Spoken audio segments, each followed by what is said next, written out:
guys, welcome once again to AETV. It's me, your favorite girl, Magdalene, again on Opinions and Reactions with Maggie. So it has been particularly exhausting for me. There has been too many rape cases flying around on our social media sphere, and it is very, very demoralizing. I mean, what is going on? I think it is time that we adopt this more strict measures to deal with child offenders in Nigeria. I don't know how it is like out there, but I know in the US they have like a particular colony where, you know, by the time you're being sentenced and everything, they push you to go and live there. So anybody that sees you there knows that you are a child offender. I think we should adopt that in Nigeria. I don't know, because the cases I have been hearing, they are particularly heartbreaking.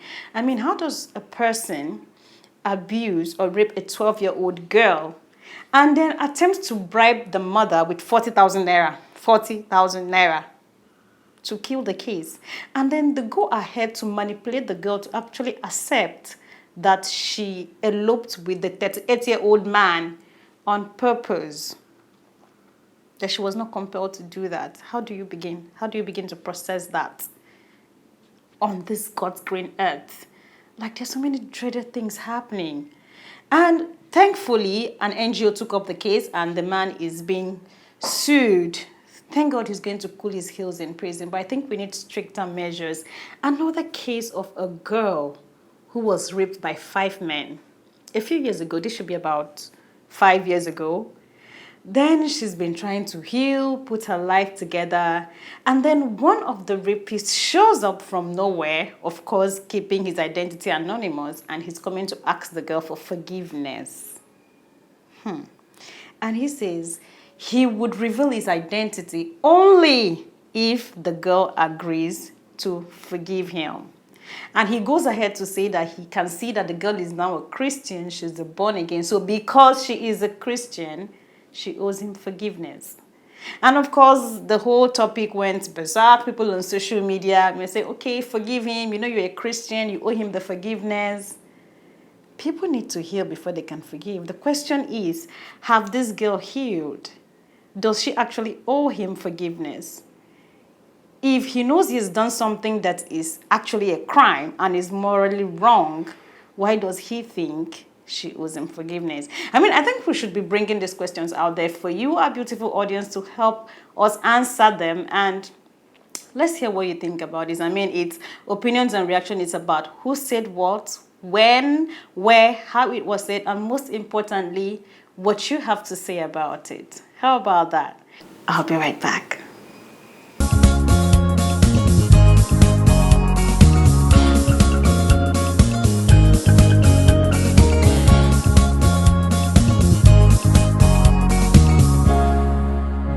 The punishment for rape is prison, jail.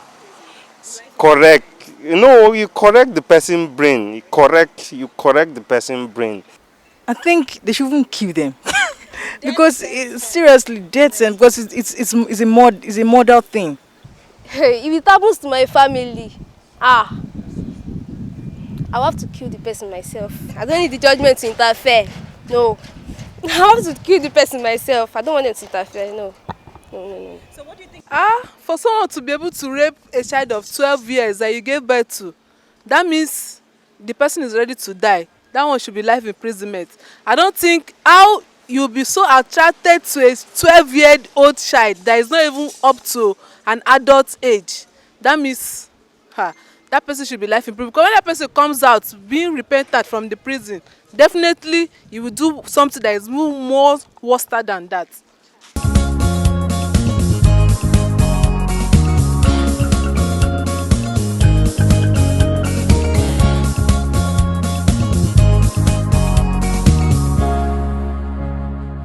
Welcome back, guys. Now to more important matters. It's not like the other matters are not important.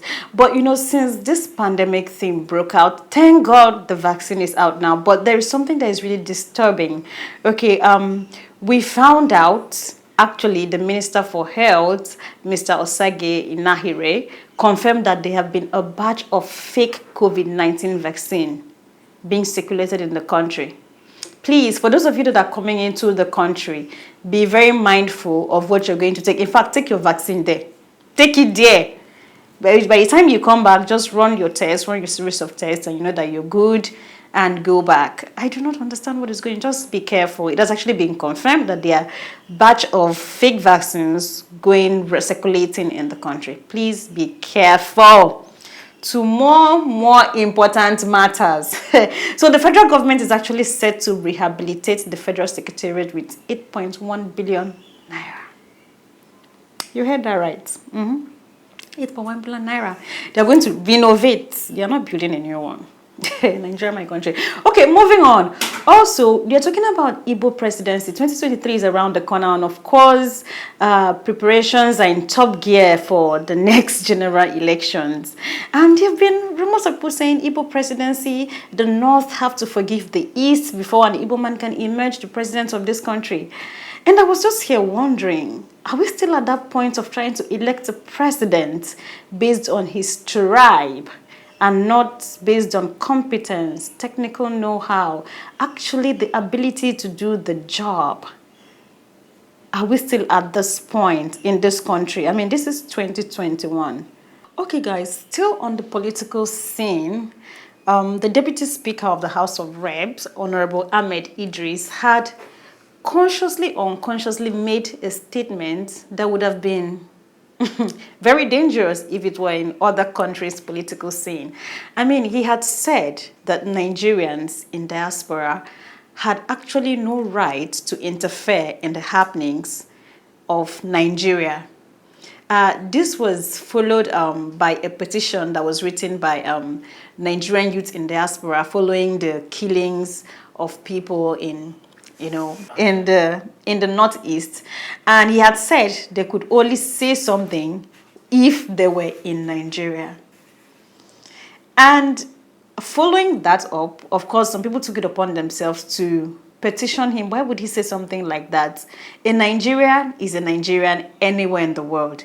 I mean, after all the waka, you will still come back. This is home. It doesn't matter where you go to, where you get to, or the position you get to occupy out there. This is where you come back to. So following the petition, he denied that the video was doctored, and then a video evidence was produced where he was actually seen saying that Nigerians abroad should not interfere in happenings in Nigeria. And then he had to issue an apology that it wasn't actually what he meant. We misunderstood him. That means the majority of us who saw the video, who watched the hearing, misunderstood one man. Thousands of us, millions of us misunderstood one man. It's a given. This goes to show you the level they are willing to go to. I think it is time that Nigerians abroad, no matter where you are, what you're doing, the position you occupy, wherever you are, I think it's time you actually get involved in events happening in Nigeria, in things happening in Nigeria, because they are no longer taking us serious. I mean, they call us lazy youth every other day. On a lighter note, it's like, what's the worst we can do? What's the worst we can do? We cannot hit the streets, we cannot protest, we cannot do anything. We only talk, and talk is one thing, action is another thing. So I would actually encourage Nigerians abroad to get more involved in policy making, in things that are happening in Nigeria. It will really go a long way. Please, let's agree that he was misunderstood. How about you guys? Tell us what you think. I mean, this show is about what you think and what we should be doing.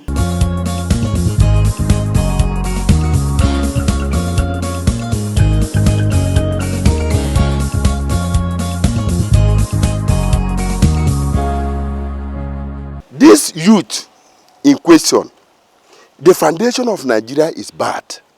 So if the youth should go there, they will sit on 40 foundation, so they won't achieve. You understand? The youth, I love their courage, but they were disappointed by their mothers. The youth were killed, their mother did not come up. The youth were killed, the father did not come up. They were not fighting for themselves, but they were fighting for their parents. Because we are not doing election in Nigeria. What we are doing is selection. We are doing selection. I wish by the time we start doing election, the truthful people will come up. Let us forget nepotism, tribalism, and other things. But if we cannot meet all these things, what do? We blame Long Lugard. who force us into one marriage. But I think even if the one marriage is not favoring Nigeria, what we need to do is let the marriage be dissolved and for peace to reign. Thank you. I think the youth should rise up, not the youth should rise up, not picking a celebrity or this. They should rise up each in every area. They should rise up. They should stop picking an elderly man, an old man that has finished. What I have to present is different from what a 70-year-old man has to present. Okay, for me, for 2023, I think we should all be prepared. Come out in mass and select someone that is capable of giving us that change that we required.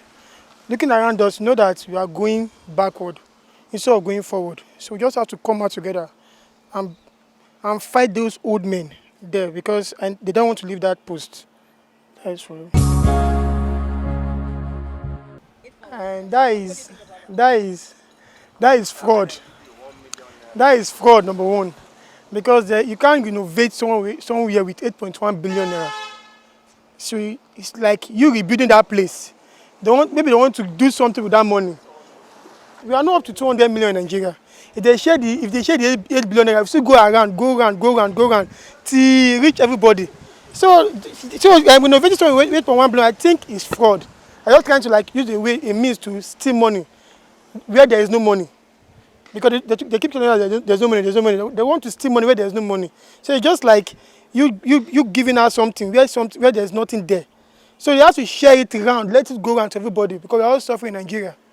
8.1 billion.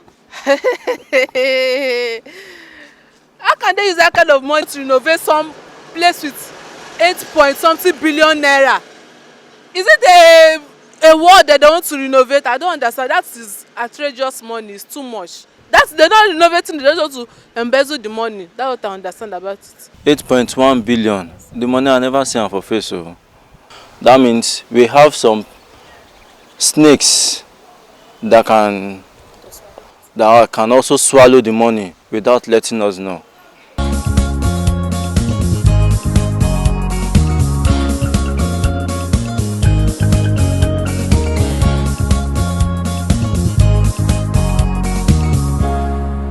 That being said, having heard the opinions of people regarding all these issues, I think it is worthy to note that we have actually been classified as a religious-based economy.